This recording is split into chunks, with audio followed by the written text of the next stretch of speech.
Сәлем достар. Қараөріктің құрамында жасұнық мол болғандықтан іш өткізетін қасиеті бар. Ол ішек-қарын жолдарының қызметін қалыпқа келтіреді.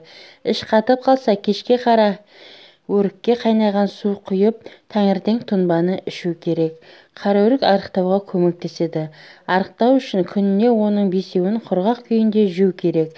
Біраз уақыттан кейін теріңіздің жақсарып, артық салмақтың азайғанын байқайсыз.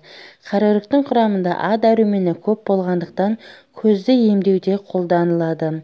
Онкологиялық аурулардың алдын алу үшін де пайдалы жидектің бірі қараөрік. Жүрек қызметін жақсартуға және қан қысымы жоғары адамдарға көмектеседі. Ағзаны жақсартып, иммунитетті нығайтады. Қараөріктің көмегімен күс пен терінің қажалуын жазуға болады. Медицина тұрғысынан қараөріктің пайдасы қандай? Ресми медицина қараөрікті пайдаланып, ішек-қарын жолдары ауруларын, бүйрек, бауыр мен жүректі емдейді. Дегенмен қараөрік кейбір жағдайда емдік препарат ретінде жарамайды.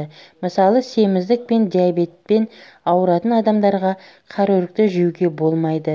Сондай-ақ бала емізетін аналарға, кішкентай балаларға жеуге болмайды. Себебі оның әсерінен асқазан ауруы мүмкін. Сіздермен бірге болған пайдалы ақпараттар каналы.